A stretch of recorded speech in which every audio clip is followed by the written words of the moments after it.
Welcome to Accountable, where your business is our business. Hosted by David R. Peters.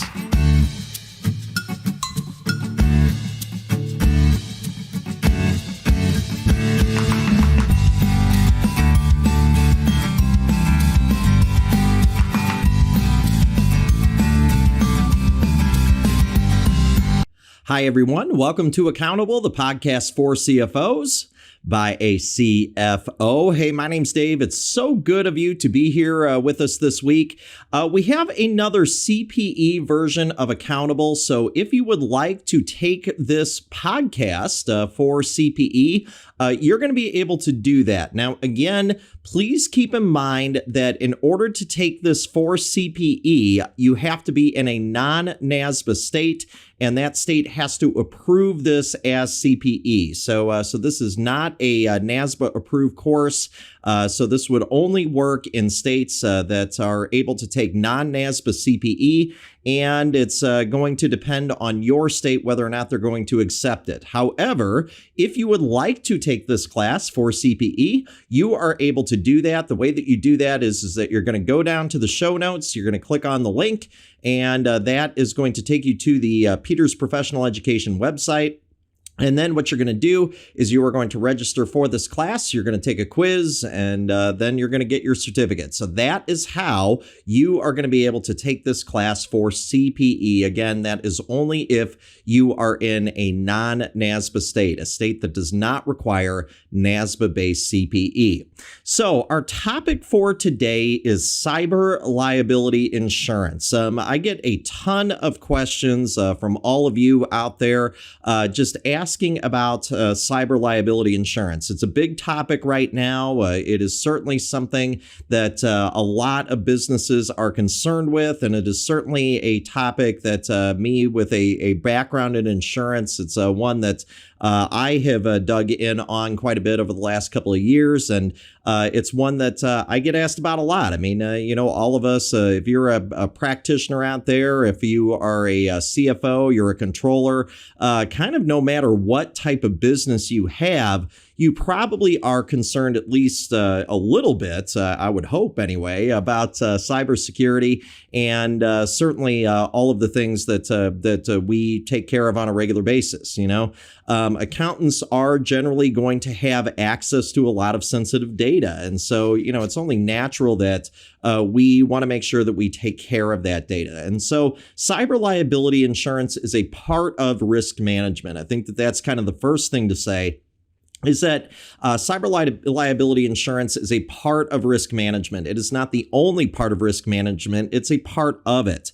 Now, who exactly is going to need a cyber liability insurance policy? Well, it's going to be folks that are engaged in either data gathering or internet selling. So a couple of things that I would say about that, kind of first and foremost. The first thing is that it's not just companies that are necessarily selling products over the internet that need to have cyber liability insurance. That's not the only thing that the product is made for. It is also for folks that are just involved in data gathering. So, for example, maybe people are coming to your website and they are putting in their name and address and email address and phone number and all that stuff in order to be on a mailing list, or they're maybe putting that information in so that they can get access to a client portal or something like that. All of those things would create a cyber liability, because what happens is that when you do those things and you have access to that data, and presumably that data is being stored somewhere on maybe a server or something like that, and therefore it creates a data security risk. And so as such, you are creating cyber liability by just gathering data. So I think that that's the important one for practitioners. I think, especially if you are in financial services, the vast majority of businesses in the United States these days are service-based businesses. Just statistically, there tends to be a lot more service businesses that are out there. as opposed to companies that are selling products. And so I think that that's one misnomer that, that if you're kind of new to cyber liability insurance, maybe it's a newer product for you, it's a product that you're trying to learn more about, then I think that that's maybe a big key takeaway, is that it's not just if you're selling products, it's also if you are offering services and you're just gathering information. If you're gathering information, then that can create a cyber liability as well. Now, taking that a bit further, what sort of things are actually covered under a cyber liability insurance policy? So covered perils generally are going to fall into one of two buckets on a cyber liability insurance policy. It's going to fall into data privacy issues and also data security issues. Now, let's talk about kind of the difference between those, because they're kind of related, but there is a little bit of a difference there. And so data privacy is when we have improper disclosure or exposure to private information. So improper disclosure or just exposure to private information. So in other words, that is going to be when someone is able to get to client data. It's also going to include situations when somebody can get to maybe company data, or perhaps even employee data, or perhaps even vendor data, those types of things as well. That is kind of generally what we're talking about there. It's also going to be the situation where maybe an employee or something like that, somehow that they disclose information that they maybe shouldn't have. That would also be a situation where we would have improper disclosure as well. So either of those would generally be something that would fall into kind of that first bucket where we're talking about data privacy. Now, data security on the other side is going to be a little bit different because what that is that is going to be a situation where we have compromised systems. So, so that might be the case where maybe we have, hacking or malware or something like that, where the system itself is going to be compromised. Now, those two that we told you here, so data security and data privacy, those are related ideas, no doubt about that. However, there is a little bit of a difference. I mean, think about what we just said there for data privacy, maybe improper disclosure. Improper disclosure can happen even if there's not anything wrong with the system, right? I mean, maybe an employee, gets fooled somehow into improperly disclosing something about, a client or a, partner or something like that. That would be improper disclosure. That doesn't mean that there's anything wrong with the system. I mean, the system might be working just fine. However, what the employee has done is, he or she has created a cyber liability risk. So improper disclosure or perhaps compromised systems. And so either one of those are going to be kind of the two general perils, the two buckets of perils that are going to be the things that are going to be addressed by your average cyber liability insurance policy. One thing that we should also point out here as well is that with cyber liability insurance is not something that is standardized yet. We're getting closer. I mean, I think if you were to talk to a cyber liability insurance company, even a few years ago, I mean, I think that they would probably say that it really was kind of the Wild West. I mean, there was a lot of policies that were out there. Insurance companies were trying to do something, but they were really struggling to try to figure out kind of what exactly a policy should look like, what exactly the policy should contain. So you had a lot of discrepancies between them.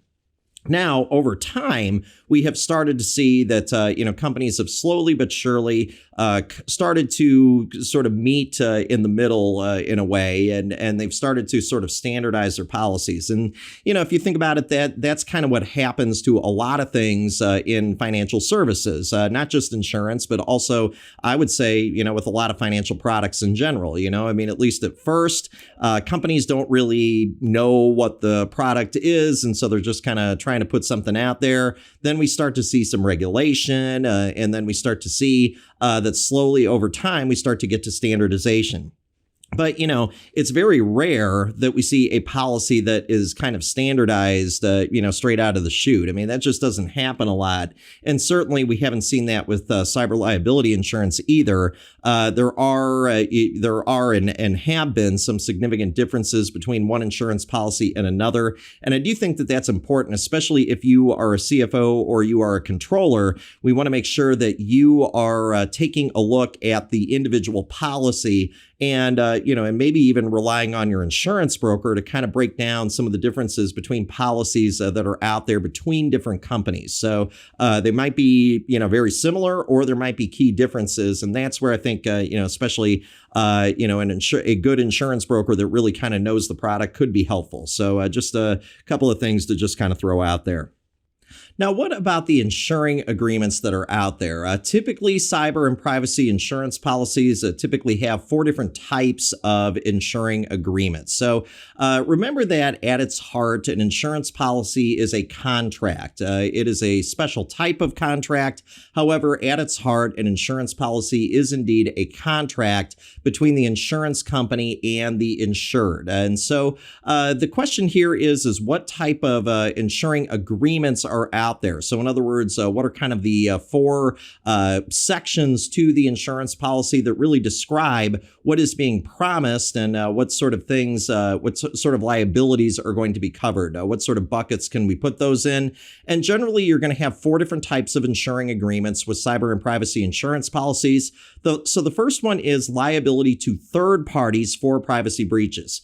So who is going to be a third party? Well, that is going to be things like customers, vendors, maybe clients, potentially, business partners, maybe even employees. Those would be situations where generally that's going to fall into kind of that first insuring agreement where we're talking about liability to third parties. Now, the second insuring agreement is going to be for liability to regulators for privacy breaches. So this is a little bit different because, if you think about it, most insurance policies that are out there, there usually isn't any coverage if somebody breaks the law. So, if a company breaks the law, typically they are kind of left on their own. The insurance company really doesn't want to kind of take on that risk. And so, so that is a little bit different here, that when for purposes of a cyber and privacy insurance policy, that, the regulator fines and things like that, those actually are covered in a basic cyber policy. So a lot of times your cyber policies will cover those things. And again, that's a little bit weird. That's a little bit of a unique nuance when it comes to these policy types. Now, the third insuring agreement is going to be liability to third parties for computer system security breaches as well. So again, kind of this difference between a breach for data security purposes versus a breach for data privacy. So, data privacy is again, that kind of this improper disclosure idea. And that would be the thing that would be covered in the first insuring agreement that we discussed. And that's going to be liability to third parties for privacy breaches. Liability to third parties for computer system breaches, that is going to fall into that third insuring agreement. And so that is the third insuring agreement there. And then the last one is going to be investigation and monitoring costs. So a lot of times what will happen is that that as a part of a data security breach, when that happens, a lot of times the company is going to have to pay for monitoring. They're going to have to pay for credit monitoring for the people that were affected by the breach. And so as a result, that is also going to be something that is going to be covered under the cyber policy. A basic cyber policy is not just going to cover kind of the liability that we might face from angered customers and things like that. It's also going to cover also the fines and penalties that we might face as a result of that breach from regulators, and as well as those ongoing costs of investigation and monitoring. So pretty valuable 4 types of insuring agreements that are out there with the cyber policy. So again, those 4 types of insuring agreements are liability to third parties for privacy breaches, liability to regulators for privacy breaches, liability to third parties for computer system security breaches, and investigation and monitoring costs. Let's move on now and let's talk a little bit about what exactly specifically is going to be covered in a cyber policy. So, so at this point, we've kind of just talked about, kind of two large buckets of, types of exposures, two different types of perils. We said data privacy as well as data security. And so data privacy, again, is kind of that improper disclosure idea. Data security is when something goes wrong with the system itself. The system itself is compromised. It's kind of the line in the sand that we draw. We then went through the insuring agreements, but that really doesn't tell you kind of ultimately what sorts of things are going to be covered. We need some examples. We need to kind of, make sure that the rubber meets the road here. What sort of things are actually going to be covered under your basic cyber policy. And, there's several things. So things that are going to be covered that we've kind of already discussed. Things like notification costs. So, so in order to tell people that you've had a breach, that's one of the things that you're required to do if a breach happens is you have to tell people that may have been affected by the breach. If you've ever been somebody who has, had something go wrong at a company that you were using and, you receive usually a letter through the mail or something like that saying that, hey, we had a compromise to our systems and you may have been one of the ones affected. If you've seen that, then you know exactly what we mean. If you haven't, then, good for you. I think, I think especially in this day and age, I mean, it's, unfortunately, I think it's pretty common to have a breach. And so that's what we're talking about that. I mean, the notification costs can be pretty substantial. They tend to be a lot because it's a lot of stuff. You got to reach out, especially if you're a bigger company. There's a lot of costs that goes into that mailing. We got to put together the mailing. We got to get the mailing out to all of the people that could be affected by that breach. And so there's going to be a fair amount of cost involved there. And so that is going to be something that we're going to have to pay for. That cost is going to be something that's going to be covered within a basic cyber policy.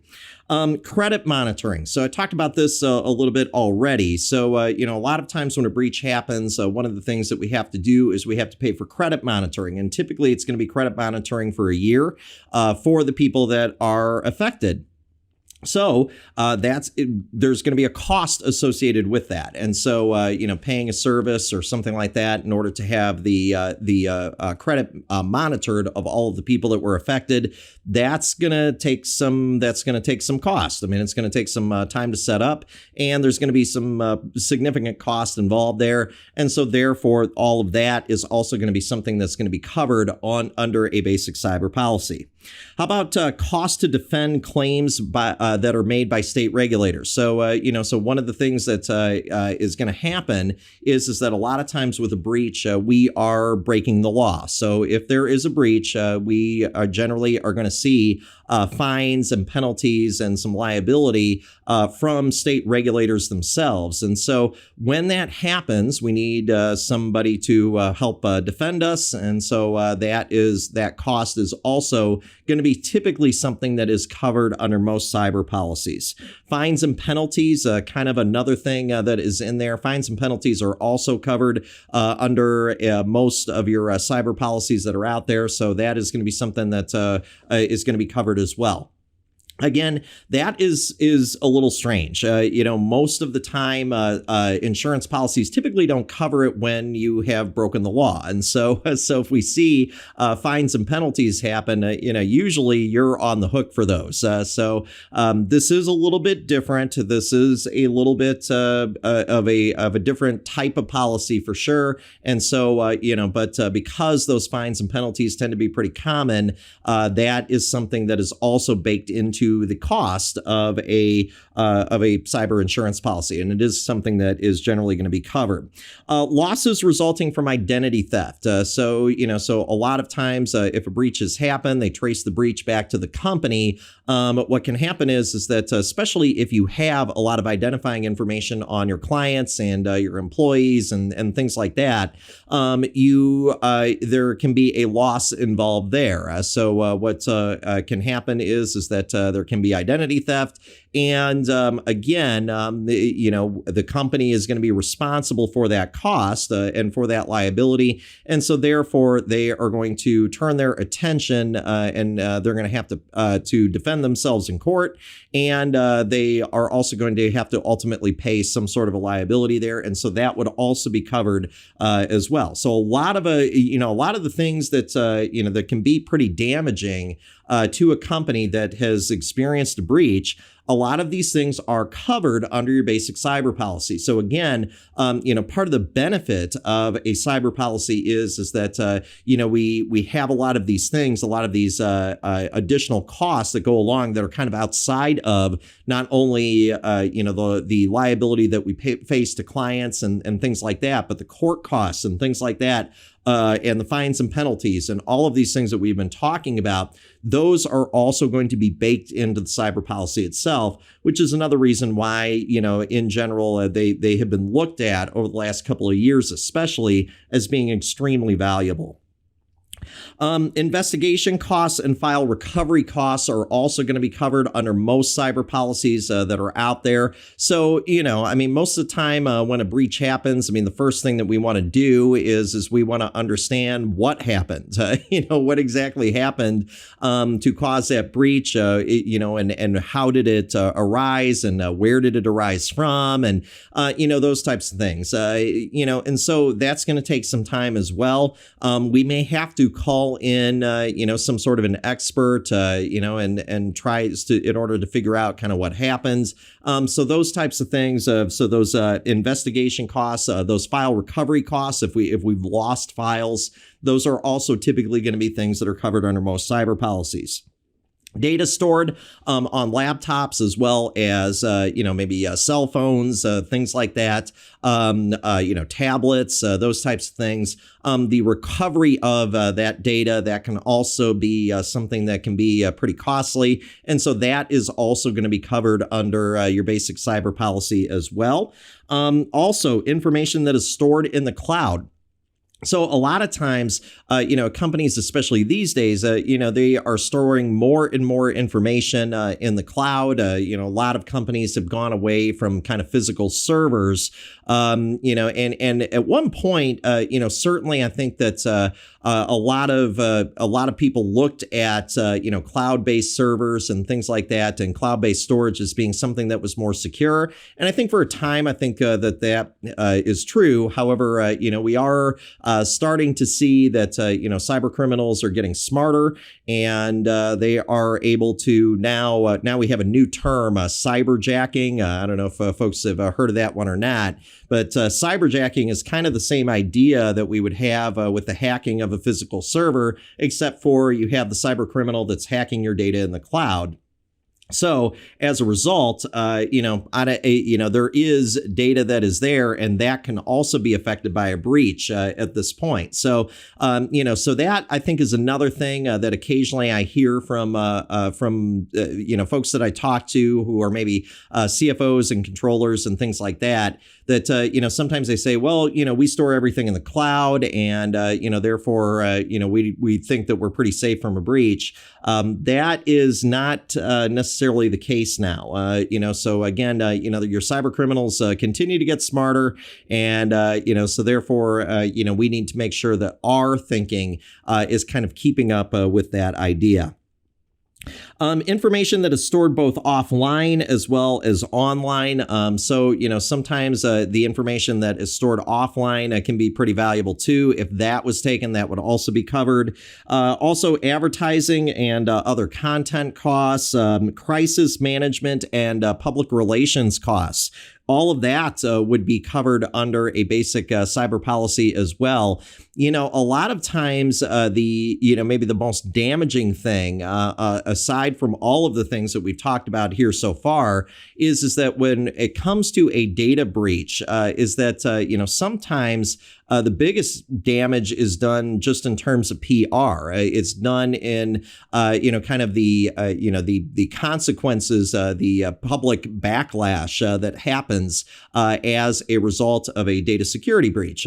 Clients don't feel comfortable, at least for a time, with giving you data, with giving the company data, with giving the company any information. And so that is another thing that at least the data, the cyber policy tries to help with, is by offering, this, public relations and trying to help out with messaging when it comes to, just reaching out to the folks that were affected. I mean, and so that is a part of this as well. Also, crisis management. Crisis management is, a part of this as well. No company wants to lose data. I mean, I know that we talk about this, and unfortunately, I think we talk about, the cyber breaches and data security breaches. We talk about them because they happen all the time. And so certainly there is a part of us, I think, that unfortunately now looks at this as kind of being common.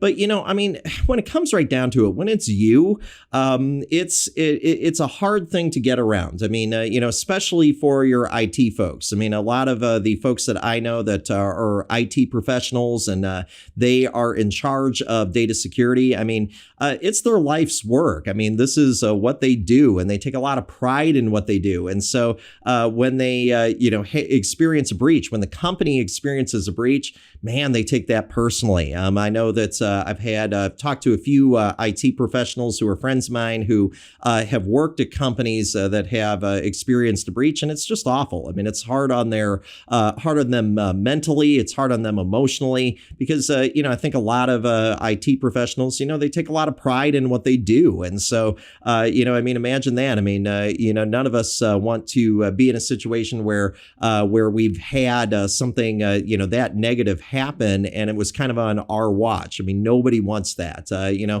For those of you that are tax practitioners out there, I sort of equate it to, something where, a client gets an IRS letter and you realize that, that the mistake was on you. This mistake was your fault. If you've ever experienced something like that, that is, it's kind of the same thing. You feel bad about it. It happened on your watch, and it's tough on you. It's tough on you because I think a lot of us, we're trying to do the best we can, and so that is another place that a cyber liability policy can help, as well as in terms of crisis management. They can't take away, the damage to the company's reputation. I mean, certainly, no PR firm that is out there is going to be able to sort of wave a magic wand, and then all of a sudden, all of the bad, kind of stuff that happens, and the bad feelings and the bitterness sometimes that clients and partners face. No PR firm is going to be able to get rid of that. That is, expecting way too much out of your PR firm, but they can help. And so that is the part that I think is important to remember here is that is a place where, that the cyber policy can help as well, is just making sure that some of those things that are helpful, that those things are available to the company. Cyber extortion costs are also covered under a cyber liability policy as well. So that would be another thing that is typically going to be covered under your basic cyber policy. There can be other things. My goal here is to not necessarily give you an exhaustive list of everything that could possibly be covered under a cyber insurance policy. I mean, that's would be impossible. And again, you do see a lack of standardization when it comes to cyber insurance policies. So, we're talking in broad strokes here. I mean, we are talking about, kind of what in general most cyber policies are going to cover. Certainly, you're going to see exceptions to the rules. Certainly, you're going to see, some differences between one cyber policy and another. But I do think it's important to kind of have a good idea of, in broad strokes, what exactly is going to be covered. Again, I think that the big things here to remember, I think if you're a CFO, is that it's not just kind of the liability to clients and to customers and to employees and maybe business partners and things like that. that is not just what the only things that are covered under a cyber policy. It's not just that stuff. It's a lot of these peripheral costs that I think if we list these out, I don't know that any of us are necessarily surprised that these costs happen. But they are not the first things that come into our brain. I think, a lot of times, we look at that and we say, I realize that there's credit monitoring costs. I realize that, there's going to probably be some crisis management. I realize that, we're going to have to get back right in the eyes of the public. And I think if you think about that for a minute, if you take a step back and you think about that, I don't think any of that stuff is surprising. But again, I don't know that is necessarily the first thing that any of us think of. I don't think that me as a former CFO, I realize the cyber policy, liability and the potential for liability, but I don't know that I necessarily, when I was a CFO, that I was necessarily thinking in the direction of, PR firms and things like that. I mean, I think that those are a little bit extraneous to kind of our natural thought, and so I do think it's important to point out that those types of things are going to be covered as well. So what sort of things are not covered? So I just went through this big long list of things that are covered in the cyber insurance policy, and talked about all of the things that are there: credit monitoring and identity theft, and liability, and all of these fines and penalties, and all of the things that I just listed there. And I went through this exhaustive list. What about things that are not covered? What are some key things that are maybe not covered? Well, I would say that the first one, and probably the most important one, is your company's reputation. Again, no PR firm in the world is going to be able to repair a company's reputation, at least not quickly, when they've had a breach. There's just no way to do that. There's no easy way to do that. And the best PR firm in the world is not going to be able to accomplish that at least not easily. And so it's important to remember, I would say that the first thing, and probably the most important thing that's not going to be covered, is reputation. PR firm can help. PR firm can help you kind of with your messaging and kind of how, to craft things when we're talking to, the people that have been affected. However, they're not going to be able to, sort of instantly change the minds of the public. They can help. They can move the public in the right direction, but ultimately it's probably going to take some time for the public to recover. And so to the people that are affected, it's going to take them a little bit of time to build back trust. I think that, the best way to think about business, and, I had a mentor of mine say this to me a long time ago. He said that companies form relationships with their customers, and it's especially for service-based businesses where they are used to receiving a service from you, and they kind of count on you for a particular service. There's a relationship there, and so it's maybe a little bit less so with products. From the standpoint that services are kind of more about people, and they're more about not only the way that somebody does something, but the way that somebody talks and the way that somebody interacts with them. So that is typically the case with a lot of services. I mean, think about maybe your clients. If you're working in financial services, I mean, part of the reason why your clients, come to you is because you're you. You explain things to them in the way that you explain them, and they experience, walking into your office and having meetings with you and things like that.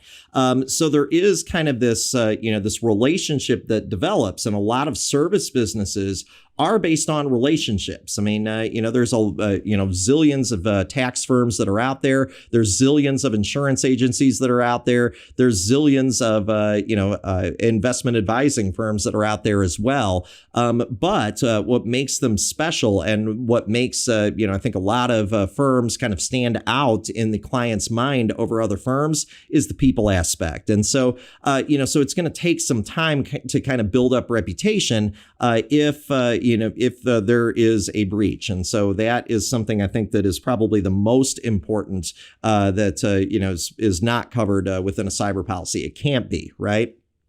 So that would probably be the biggest thing. Now, other things, the content of the actual PR message. You do have a PR firm. The PR firm can kind of craft, a message for you. However, ultimately, the content and the delivery and the sort of the overriding, messaging itself and how it gets out. That is going to be on the company. I mean, it's going to be on the company to figure out ultimately how to say it and how to deliver that message. The PR firm can make suggestions. The PR firm can go in and, can kind of help you kind of craft that message. But ultimately, who's responsible for it? It's ultimately going to be you. It's going to be the company. It's going to be the folks that are in charge of the company. It's going to be the executives. It's oftentimes the case where the executive is going to be the one who's ultimately delivering that message.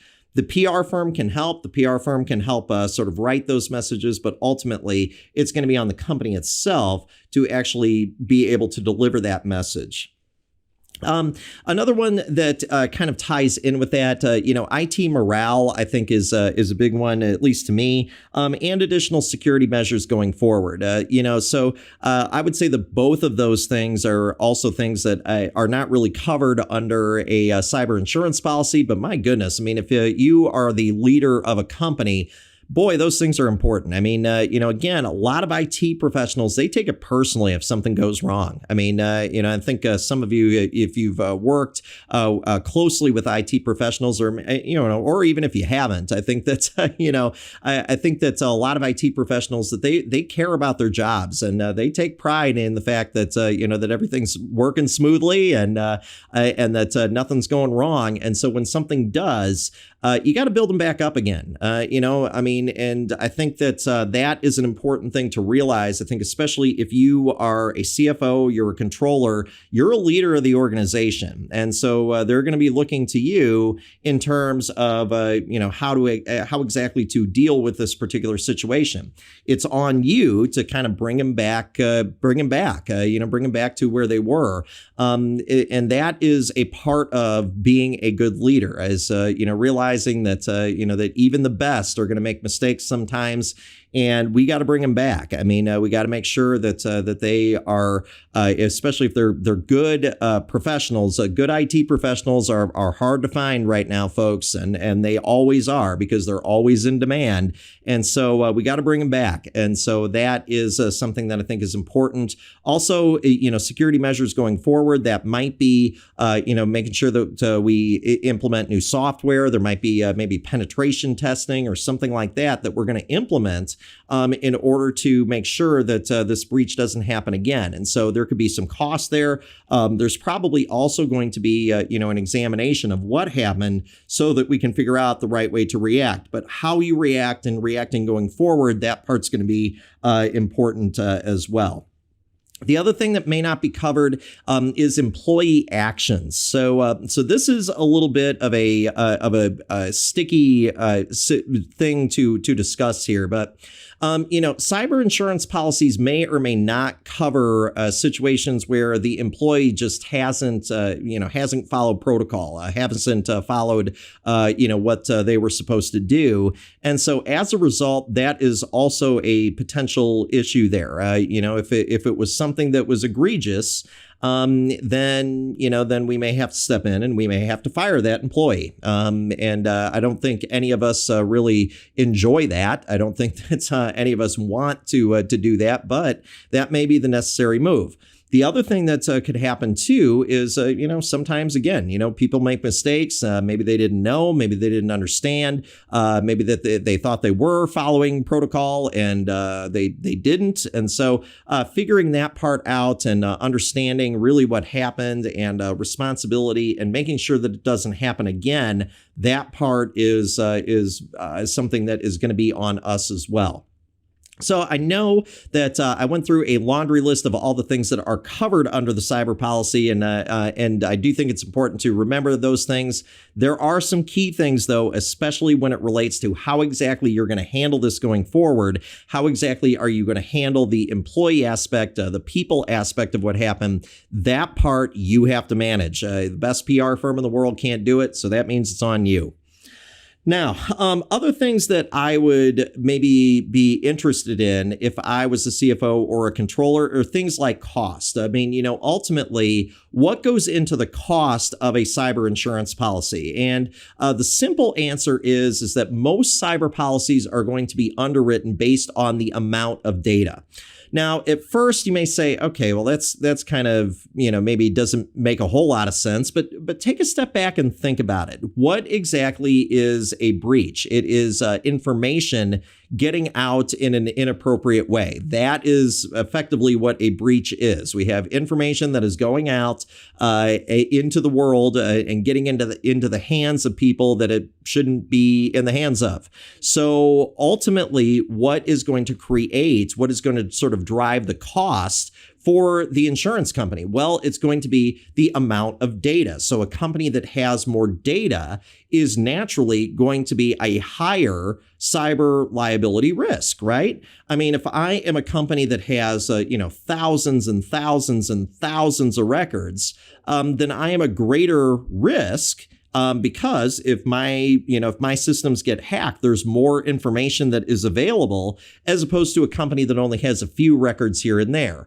And so I think that that's an important point here. As a leader, as a CFO, as a controller, one of the things that I'm sure that you're looking out for is cost. Ultimately, what drives cost? The biggest driver of cost when it comes to cyber liability policies, most insurance companies are going to underwrite that policy based on the number of records. Okay, so if I am keeping lots of records, then that is going to create a higher cyber liability risk, and therefore my premiums are probably also going to be higher as well. Now, data has power. Data has power. Data has value. And I think that if you've listened to the Accountable podcast before, you will know that that is certainly an opinion that I share. I mean, certainly when we are talking about data, especially in this day and age, we know that data has value. And so there is a line and a balance that needs to be reached between how much data you are keeping and keeping cyber liability insurance costs low. So I just got done saying that, that ultimately your cyber liability insurance policy is going to be based on how many records you keep. Well, the more records you keep, most of the time from a data analytics perspective and from a potential sales perspective in the future, most of the time, more data is better. More data equals bigger sample size. Bigger sample size means that more predictive value. More predictive value means, hopefully, future sales and also, maybe reduced expense as well. Data has power. Data has value. No doubt about it. No doubt in my mind about that one. However, the thing is, though, is that the more data that you keep, the more your cyber liability insurance is going to cost. And so certainly there is a balance there that needs to be reached. What sort of things should we be thinking about there? Well, maybe things like retention policies. Maybe, how long is it really feasible and how much data do we really want to keep and how long do we want to keep it for? So that type of thinking, I think, is important. Aside from that, what about partial records? So, so if we have maybe partial records where maybe a client maybe came to our website, maybe they started filling out their name, got through 1 or 2 pages, and then they dropped off. Does that data where you have kind of partial records where they didn't go through the entire process on your website, but maybe they filled out a portion of the data that you wanted them to fill out, and you have that, is it important to keep that? Is that an important thing that we need to keep? Or is that something that we can get rid of? And so that is an important thing to think about as well. Not only how long do you keep records, but what records do you keep? Is there data scrubbing that you do? A lot of times companies will go through a scrubbing process, basically eliminating records that they think are extraneous, things that maybe don't, that they look at and say, that's probably not from a legitimate source. Maybe it's from a bot or something like that, that has maybe visited our website and, maybe done some things on our website, those types of things. So understanding, kind of that scrubbing process, what do we want to keep? What do we want to get rid of? How long do we keep things? All of those things sort of tie into this idea that the more data that we have, the more that we're going to pay in cyber liability insurance premiums. Because again, that it's a bigger risk. We have more things that we can lose, the more data that we keep. So the question is where's that line? Where's that line where we can get to the data that we need, and we can have enough data to do analytics, to do the things that we need to do, to have the predictive value that we need to run a successful company? And when do we cross that line where kind of that's it, where it becomes too much data, and our cyber liability insurance policies just become astronomically expensive? And so those are the things that we need to think about when it comes to retention, and when it comes to really the premium cost itself. The other thing that we should also mention is how claims are typically made when it comes to a cyber liability insurance policy. You basically have two different types of claims out there in insurance land. You have certain policies that are on a reported basis, and then certain policies that are made on a claims that are on an occurrence basis. So either it's an occurrence basis or it's a claims made basis. Those are typically the two things that you will see in commercial policies. Now, what exactly does all that mean?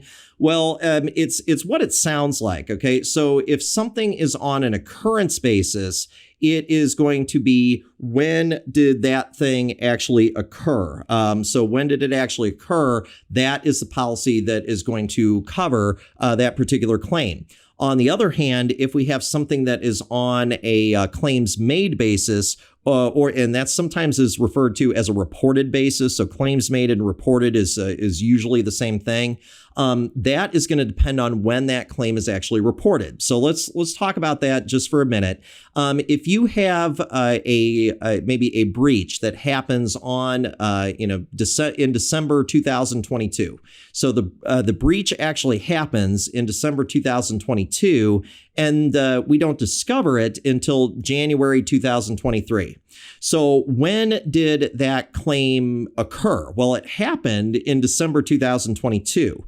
However, when did we actually report it? Well, January 2023 is actually when we realized that something was wrong. So let's say that we have a policy that runs during the calendar year, and maybe we switched insurance companies in December of 2022. So we might have one insurance company, maybe insurance company A is covering the calendar year 2022. We have insurance company B that's covering the calendar year 2023. Well, then all of a sudden, how the claims are the basis that claims happen on the policy itself, all of a sudden that matters. If it's based on an occurrence basis, then insurance company A is going to be responsible for that claim because the claim happened in December 2022. If the policy is on a claims made basis or a reported basis, well, then it's going to be based in 2023 when we actually reported that claim to the insurance company. So that is what's important. Now, most of the time, most cyber insurance policies are based on a claims made basis. So in other words, when the breach actually happened, when it occurred, is actually less important in most cases than when the claim is actually reported. So that is an important point here, is that when the claim is actually reported, that is typically what we look to in most cyber policies. But we want to pay some attention to that.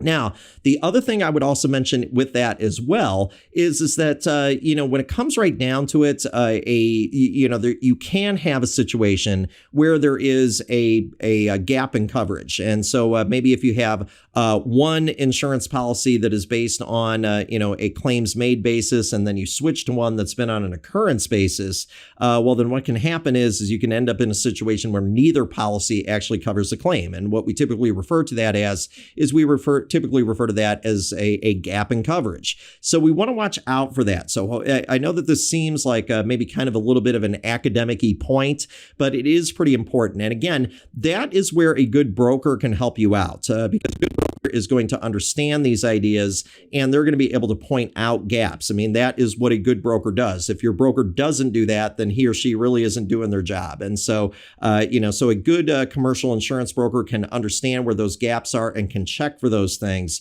But if you're trying to create an insurance program yourself, then that would be something to look out for. So that is kind of the big, things that I think are kind of key considerations when it comes to cyber liability insurance. Making sure that we have, our retention policy for data coverage, because, again, if our coverage is going to be based on the number of records, then we don't want to have a large number of records if we don't have to have a large number of records. So, so that I think is important. Also, again, policies in terms of how claims are made. So claims on a claims made basis versus an occurrence basis, and kind of checking for that. And then also just, again, kind of balancing that data, the value of data versus the cost of that data. I think that those things are important as well. Now, I keep mentioning insurance brokers, and some of you, I think you may say, well, why do you keep mentioning an insurance broker? Well, it's not because I am necessarily, telling you that, you need to, go out and hire an insurance broker right now. I mean, that's obviously a personal choice between, you and management and, kind of all of that. However, I will say that, a lot of us we don't maybe know risk management as well as some of the professionals that are out there. I mean, unless you have an insurance background, which, some of you might, then a lot of times this is getting into territory that we just don't know very well. And so I think for most CFOs and controllers out there, they kind of have to work with a broker because otherwise they're not going to be able to get the coverage that they really need. And so, and especially if you're a company of any kind of size, you start getting into specialized underwriting and that kind of stuff. And so it's really hard to obtain commercial policies outside of using a broker. It's possible maybe for some smaller companies, you might be able to find a bot policy or something like that online. There has been some of that, but a lot of times commercial insurance is a little bit different than personal insurance in that, personal insurance is pretty widely available online. That is not the case with commercial insurance. A lot of times commercial insurance coverage is a lot harder to obtain by yourself. So a lot of times you almost have to go with a broker. So just to kind of give some background on that. Now, when you're working with a broker, I do have some rules of thumb for you if you are a CFO or you're a controller. And I think the first one is be upfront about the unique aspects of your business. The tendency, I think, at times is to maybe be afraid of kind of what the broker might say to you, and so maybe you're trying to play down maybe weaknesses and risk management and things like that. That typically doesn't go well. So most of the time, your broker really does need to understand the business. And the reason for that is that an insurance broker, what they do is if they're independent, if they're an independent insurance broker, what they will do is they will then take your particular situation and they're going to use that to talk to insurance companies. So in other words, they need to understand the unique nuances of your business.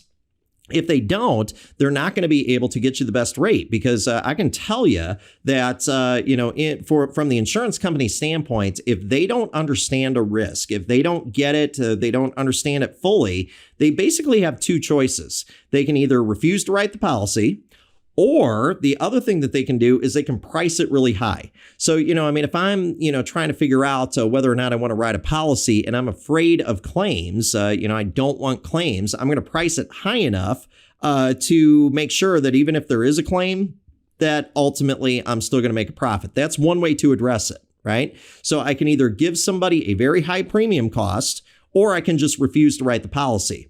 So either way, that doesn't work out from the CFO side. That doesn't work out in the CFO's favor. It doesn't work out for him or her, because you end up with a bad result. So most of the time, you're going to be better off with just sort of disclosing these things up front to the insurance broker, making sure that the broker understands the business itself, and checking with him or her about potential situations where you might be unique, telling them about that. And I'm not necessarily saying give away the secret sauce, but I am saying, though, be upfront about those things, help them understand what the unique nuances are of your business, and help them to understand where the risks are. The better job you do of that, the better job that they're going to be able to do when they're talking to insurance companies about you. And most of the time, you're going to end up with a cheaper rate by telling them about that stuff, as opposed to situations where we might be inclined to hold back. Also, the second thing I would say is be aware of differences in your business and triggering events that are going to make it so that you probably should reevaluate coverage. So if I'm expanding product lines, or if I close a product line down, or if I'm moving into a new geographic territory, or if I'm opening a new office, or if I've had strategic changes, or if I've had significant personnel changes. All of those things should trigger a call over to your insurance broker, and making sure that they are aware of them so that they can address that within the policy itself. I also think too, I'm a big fan of kind of letting your insurance broker know what's coming. Hey, we plan to expand over the next 5 years into X number of states, or something like that.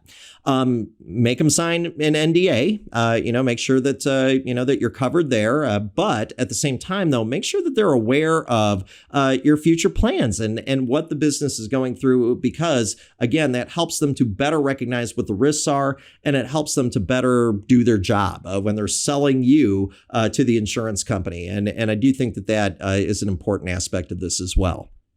So with that, that kind of takes us to the end here. I hope that this was helpful. I do get a lot of questions when I'm out, I'm speaking and I'm teaching to other practitioners. This is an area of concern. I mean, I think if you're not at least tuned in to data security as being an issue, I mean, I don't know if that's even possible. I mean, no matter what industry you're in, data security is an issue. It is something that we are all wrestling with to try to figure out, kind of the best way to protect our clients, to protect our employees, and to protect our business partners. So I do think that this is a good topic, because cyber liability insurance is a product that is going to play a part in our risk management when it comes to data security. It's not the only thing by any stretch, but certainly it is a part of it. And so I think it's helpful to understand at least some basics around that, especially if, in the case of a lot of CFOs and controllers, unless you came from a background in risk management, you may not understand these things and you may not know a lot about it. And so our goal today was just to kind of lay down some basics. So I hope that this was helpful. I hope that we gave you a couple of things that you might be able to use in your day-to-day working life. Again, thank you so much for joining us here on Accountable. I am very happy to bring these types of shows to you and to push information out there. And I hope that this is helpful to you. I look forward to seeing you on the next episode of Accountable very, very soon. Thanks so much.